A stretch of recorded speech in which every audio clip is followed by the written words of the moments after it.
We are a few minutes into the session, so I'd like us to start, please.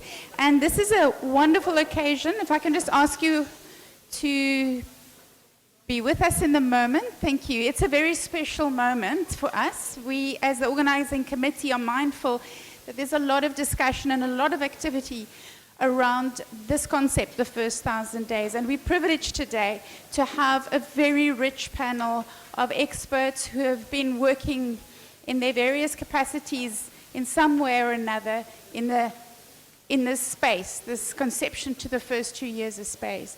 So it's a great privilege for me to have been asked to convene this session, put it together, and I really feel very honored to have the likes of people today here with us that will be taking us through this very, very exciting theme. I have asked Sonia Giese to help chair this session. Sonia is Director of Innovation Edge, and their main focus is to create innovative strategies to test at scale whether these can change systems.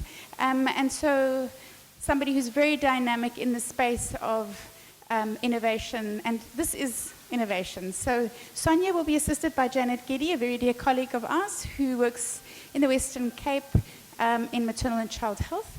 So the two of them will take us through. Strap your seatbelts. In your bags, you will find a little badge. It says, "Ask me about the first 1,000 days."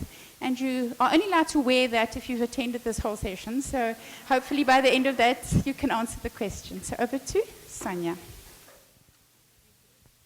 Morning, everyone. I'm sure we'll have some people arriving late, so if it's possible to just make sure that there's spaces at the end, that will be great. It's super to be here, and I think we've got an amazing panel lined up. The big challenge for us is going to be time.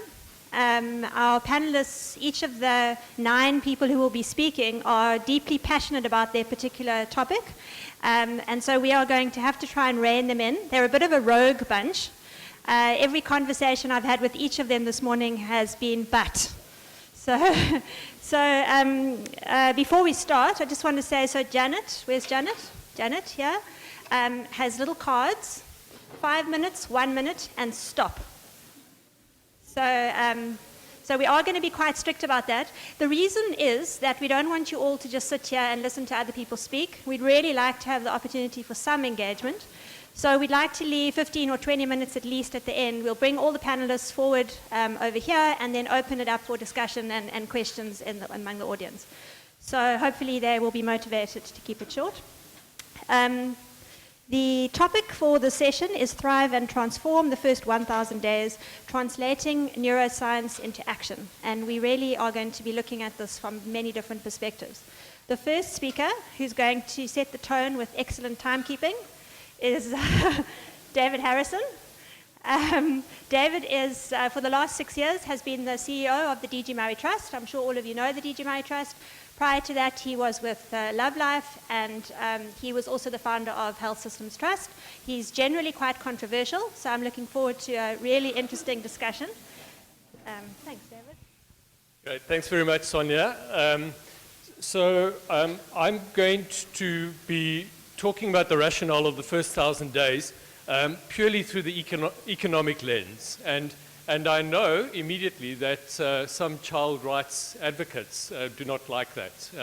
We don't like to imagine children as factors of production. But if we can't make the case, if we can't frame in our elevator pitch to Treasury, to business, the case for investment in the first 1,000 days, we're going to have patterns of underinvestment in this crucial area. So I'm not really going to tell you anything new, but I'm hoping that I can give you a bit of a framing that will enrich your ability to persuade, to engage. And I'm not an economist, I'm a failed doctor, but I'm going to try my best just to make a couple of points in terms of arguing the case from an economic perspective.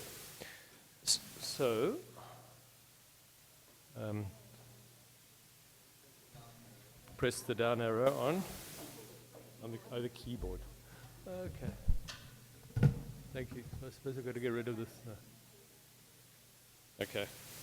Now I've lost it. From the beginning. Right. Okay. So let me start from. Thank you. Let me start from the work of Thomas Piketty. Some of you might know the incredible work that he published in 2014, looking at patterns of inequality from the 1700s, mainly in the developed world. But the point that I'd like to show you is that in economic terms, countries, developing countries, Africa and Asia, lag hugely behind the developed world in terms of their contribution to economic growth and GDP. And countries are starting to catch up, but this is largely countries in Asia and not so much countries in Africa. And the big gap between the two is largely a function of disparities in human capital. Human development, which leads to deficits in human capital. And I can't go into the details of it, but clearly in terms of developing human capital, we all know that human capital really needs a concentration of effort in the first 1,000 days. And what happens in the first 1,000 days essentially sets the trajectory of growth for the rest of a person's life. This incredible investment builds the physiological capital that ultimately enables people to thrive and be productive in an environment. But obviously we know that this requires a pathway from pregnancy through to access to early learning, foundation literacy, schooling, and post-school training and education. Now in South Africa, the research shows that there are really two gateways to success.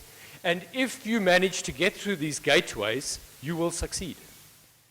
And the first is, are you on track by grade 4? That's the first. If you're on track by grade 4, you'll get through matric, you'll get a job. Okay? I'm talking in general terms, but this is a powerful gateway. It's not grade 12, it's grade 4. And the second is whether you get your first decent job within the first 5 years after matric. Don't get a job then, won't get a job for life. So these are the two critical gateways that we have to work towards. So how are we doing in South Africa?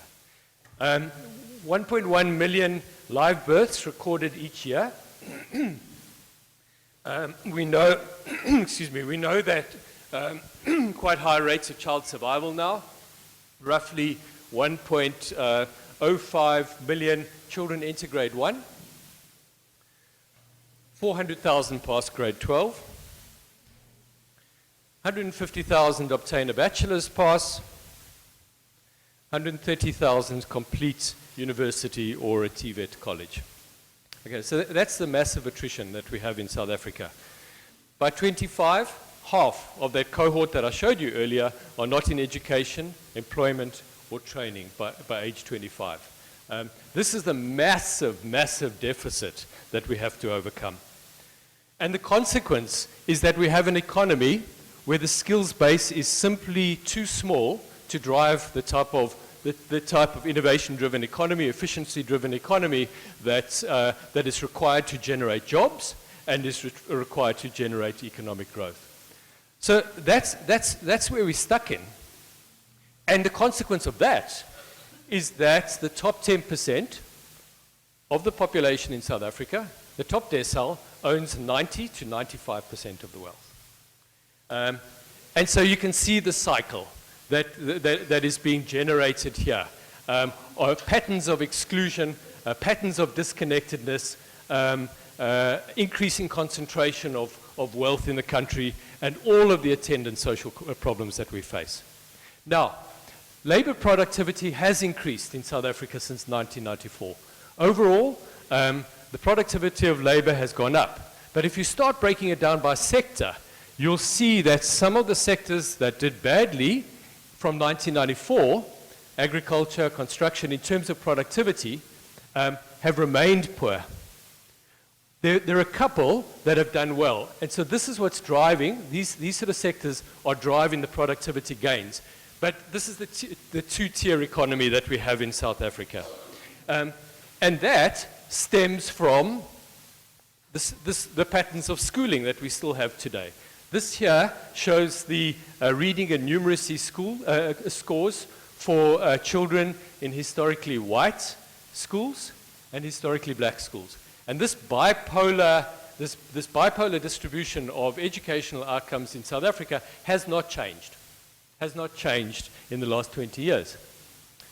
So the problem is, and this looks at progress in reading literacy, the Pearls in 2011, is that the percentage of grade 5s who achieved the intermediate, the medium score on progress in literacy, the percentage was about 30%, and that's really consistent with a low middle income countries. Simply not enough educational throughput to be able to sustain our economy. Now, so where are things going wrong? So Fas van den Berg and others from the University of Stellenbosch examined the annual national assessments from grade 1 to grade 12 and tried to work out what percentage of children are still on track, starting in grade 1 through to grade 12. And you can see that the quintile 1, the poorest children, start off at a disadvantage. They probably start off at a greater disadvantage than this graph actually shows, but measurement of that gap is not that easy. But already they're at a disadvantage. And you can see that the divergence of scores happens between grade 1 and grade 4. And thereafter, the gap pretty much remains the same in terms of magnitude. The damage is done by grade 4. Now, much of the effort, much of the public discourse looks at this and says, what is happening in the school? What is happening in the school? Looking forward, why are children not progressing? Why are children not progressing through the system? But there's not enough discourse of what happened before. And if you follow those curves back, you actually see that the divergence is starting right from the birth of that cohort. And you'll hear a lot more detail from much brighter people than me about the fact that if you have a look at brain sensitivity for language, for numbers, for emotional control, that the real action is happening in the first 2 to 3 years of life. That's when the brain is most sensitive. That's when the scaffold is being laid down. And if we don't have that, there's simply not the mechanism to get on that green trajectory that I showed you. And children keep dropping off. Unless we have that scaffold in place, children simply cannot capitalize on the further inputs that they receive. And many of you will know this famous graph by Heckman, which looks at the rate of return to human capital, showing that the highest rate of return is investment in the preschool years from birth upwards. That's when the rate of return is highest. Now, that's not to say that school and post-school isn't important, because you've got to build on it. But skills beget skills. You build on the scaffold, you build the tower. But whether children are on a steep upward exponential trajectory, or whether they're on a much flatter exponential trajectory, really depends on what happens in this phase. So where are we today? And I spoke, was it 2 years ago at the Child Priorities Conference? I'm afraid I have to share with you exactly the same priorities as I did 2 years ago. We've made progress in terms of preventing vertical transmission. I think you've made tremendous progress in getting mothers early into antenatal clinics, obstetric care, good postnatal care. There's a huge amount of work that needs to be done still to improve it, and we have to maintain those gains. But the big quantum leaps, the big new frontiers that we have to do something about is firstly stunting in South Africa. 1 out of 4 children, roughly, under the age of 3 is below the second standard deviation for height. Secondly, is that we simply don't have in place the scaffolding that enables our children to be ready to read when they go to school. And the point that I was trying to make is that doesn't start in the classroom in grade R. It has to start. In terms of the brain infrastructure, it has to start from birth. Language development is absolutely critical. And the third, and probably the hardest to deal with, is the fact that most child vulnerability in South Africa doesn't happen because the child is not in contact with the health service or is not in contact with the social service. It happens in the home. It happens because 98% of a child's time is in the first 2 years of life is in the home. And we know that where there's disconnectedness, where there's dislocation of families, where there's incredibly economically marginalized families, that's where the greatest vulnerability is. And we battle to get on top of that, and so we tend to ignore it. So the big three that we have to address now, hard though it is we need a national zero stunting campaign in South Africa. We have to mobilize. I understand the limits of national mobilization, but all of us have to come together. Government, civil society, business. We cannot tolerate a situation where 1/5 of our future economic potential is being lopped off every single year. We have to ensure that every child is ready to read by the time they go to school. And that is a health issue. And it's an obligation on each of you, if you're involved in an interface with a mother and a child, to ensure that we're creating a language-rich, a word-rich environment for children. And finally, and this is probably the most difficult, we've got to find ways to mobilize society to create networks of support for the 250,000 children who are most at risk. Because it's not going to happen in the health facility, we have to find ways of ensuring that there are networks of connection between health facilities, social development, non-government organizations, faith-based organizations. And this requires innovation. This requires us thinking differently. So in conclusion, there's unbelievably concentrated power in the first 1,000 days if we capitalize on it. And I've just listed here in this rather peculiar graph some of the key references for you. But we know that the first 1,000 days creates the threads for our social fabric. It's absolutely fundamental to social cohesion, and I'm sure Mark will speak to that. The first 1,000 days is the basis for lifelong health. It's the scaffold for future learning and education. But I'd like to say that that is not enough if we don't include in our lexicon the fact that the first 1,000 days is also a key driver of the economy. And probably the greatest redistributive force in South Africa. We need to put the economic power of children, of young children, firmly on the national agenda, because it is time to tap it. Thank you very much.